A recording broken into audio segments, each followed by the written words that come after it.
অনেক ধন্যবাদ দীপশিতা। দীপশিতা সুন্দরভাবে তরুণ প্রজন্মের কথা তুলে ধরল আপনাদের সামনে। পরের বক্তা আরও এক তরুণ, তিনিও এবার ভোটে দাঁড়িয়েছেন চুঁচুড়া কেন্দ্র থেকে তৃণমূল কংগ্রেসের পক্ষে দেবাংশু ভট্টাচার্য। দেখুন, এবারের নির্বাচনটা অনেক বেশি মানুষের ব্যক্তিগত পরিসরে চলে এসছে। কথা বাস্তব। মানুষ কি খাবে, মানুষ কি পড়বে, মানুষের ধর্মাচরণ কি হবে, মুখের ভাষা কি হবে, ধর্মাচরণ করলেও ধর্মাচরণের মধ্যে ঠিক কোন দেবতার পুজো করতে হবে, কতখানি উচ্চস্বরে ডিজে বাজিয়ে সেই দেবতার নাম করতে হবে, সেই সবটাই এবারের আলোচনার অংশ হয়েছে। এবং সেটা সত্যিই দুঃখের বিষয়। একজন নতুন প্রজন্মের রাজনীতি ব্যক্তি হিসাবে আমার তো ব্যক্তিগতভাবে সকালবেলা টিভি চ্যানেল চালালে, বিতর্ক চালালে, নিজেও যখন পার্টিসিপেট করি 10 বার ধর্মের নাম উচ্চারণ হয়, হিন্দু 20 বার, মুসলমান 20 বার উচ্চারিত হয়, ভালো লাগে না।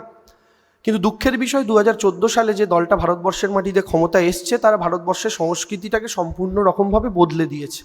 ভারতবর্ষের প্রত্যেকটা রাজ্যের রাজনৈতিক ন্যারেটিভকে বদলে দিয়েছে।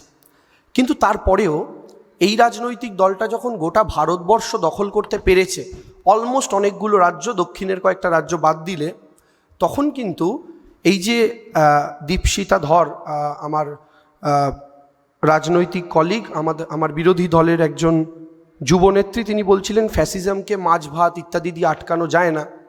আমি বলছি ফ্যাসিজমকে কিভাবে আটকানো যায় তার পাঠ কে বেশি ভালোভাবে দিতে পারবে বলুন তো, মানিক সরকার না মমতা বন্দ্যোপাধ্যায়? কারণ আমাদের প্রতিবেশী একটা রাজ্য ত্রিপুরা, সেটাও কিন্তু বাঙালি অধ্যুষিত একটা রাজ্য। সেই রাজ্যকে ফ্যাসিজমকে আটকানো যায়নি, কিন্তু মমতা বন্দ্যোপাধ্যায় 2021, 2024 বারংবার আটকেছেন এবং আটকে প্রমাণ করেছেন যে আটকানো যায়। এবং তাদের সমস্ত মেশিনারির বিরুদ্ধে একা একজন মহিলা দাঁড়িয়ে হাওয়াই চটি সাদা শাড়ি পরে এই গোটা মেশিনারিটা, যেটা গোটা ভারতবর্ষের সমস্ত রাজ্য সাম দাম দণ্ড ভেদ যে কোনো উপায় দখল করেছেন, তিনি আটকে দেখিয়েছেন।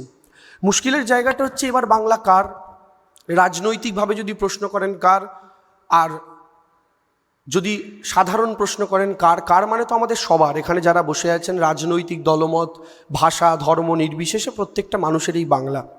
কিন্তু যদি বলেন রাজনৈতিকভাবে কার দিকে বাংলার মানুষ গেল, তাহলে সহজভাবে আমি একটা কথা বলতে পারি। কারণ ব্যক্তিগতভাবে এসআইআরের লাইনে তো আমিও দাঁড়িয়েছিলাম, আমার সব ভাই বোনেরা মিলে দাঁড়িয়েছিল। এসআইআরের লাইনে দাঁড়ানোর সময় আমি আমার ভাই বোনেদের চোখ মুখ, আমার লাইনে দাঁড়ানো আর 5টা মা কাকিমা যারাই দাঁড়িয়েছিলেন, তাদের কিন্তু মানে সমস্ত রকম নির্বিশেষে, সমস্ত ধর্মজাতি নির্বিশেষে লাইনে তারা দাঁড়িয়েছিলেন। পাশ দিয়ে যখন কিছু মানুষ টোটো নিয়ে, অটো নিয়ে যাচ্ছেন, সেখান থেকে মুখ বাড়িয়ে যখন এই লাইনে দাঁড়ানো মানুষগুলোর দিকে তাকাচ্ছেন, তখন আমি লক্ষ্য করেছিলাম এই লাইনে দাঁড়ানো মানুষগুলো কতটা ইতস্তত বোধ করছেন। কারণ তারা আজকে লাইনে দাঁড়িয়েছেন এটা প্রমাণ করতে যে তারা দশকের পর দশক যে মাটিতে রক্ত ঝরিয়েছেন, ঘাম ঝরিয়েছেন, তাদের কারো দাদু ঠাকুরদা যে মাটিতে ব্রিটিশদের বিরুদ্ধে লড়াই করে কেউ প্রাণ দিয়েছে, কেউ জেলে গেছে এবং জেলে পাঠিয়েছে, কেউ হয়তো ধরিয়ে দেওয়ার কাজ করেছে, আজকে যারা দেশ চালাচ্ছে তাদেরই পূর্বসূরীরা। আজকে সেই পূর্বসূরীরা আঙুল দেখিয়ে বাঙালিকে জিজ্ঞেস করছে, এ বাঙালি তো বাঙালি হাইয়া বাংলাদেশি হ্যাঁ প্রুফ কর। এই যে প্রমাণ করার লাইনে তারা দাঁড়িয়েছেন, তাদের মুখ চোখ, তাদের যে ভাষা, তাদের যে এক্সপ্রেশন, তাতে যে ইতস্তত বোধ, তাতে যে অপমানের ছাপ আমি লক্ষ্য করেছি। আমার বিশ্বাস ইভিএমের দখল এই মানুষগুলো নিয়েছেন, ইভিএমের দখল এই মানুষগুলোর আশেপাশে থাকা মানুষগুলো নিয়েছেন।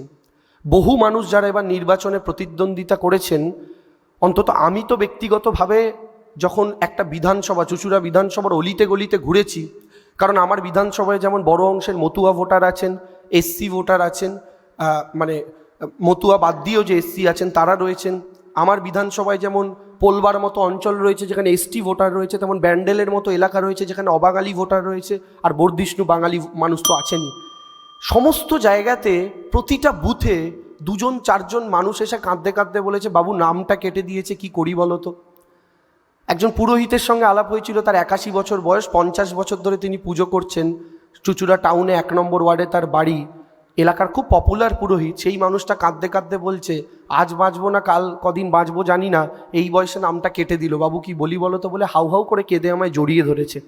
এই মানুষগুলোর যে প্রতিবেশী, ইনি যে মন্দিরে পুজো করতে যান, সেই মন্দিরগুলোর মধ্যে অনেক মন্দিরে বিজেপির নেতারাও এসেছেন, এসে পুজো দিয়ে প্রচার শুরু করেছেন। সেই মন্দিরে প্রচুর মানুষ আসেন ফুল নিয়ে, মালা নিয়ে, নারকোল নিয়ে। আপনার কি মনে হয় তারা সেই পুরোহিতটার কান্না যখন রোজ পুজো দিতে এসে দেখবেন, তাদের কাছে ধর্মের মানেটা ঠিক কী দাঁড়াবে? এটা একটু ভেবেছেন?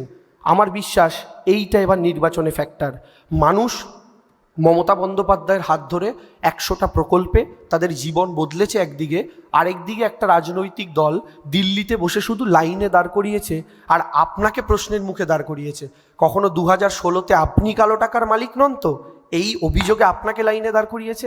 কখনো এইবার আপনি দেশের নাগরিক তো, আপনি রোহিঙ্গা নন তো, এই অভিযোগে লাইনে দাঁড় করিয়েছে।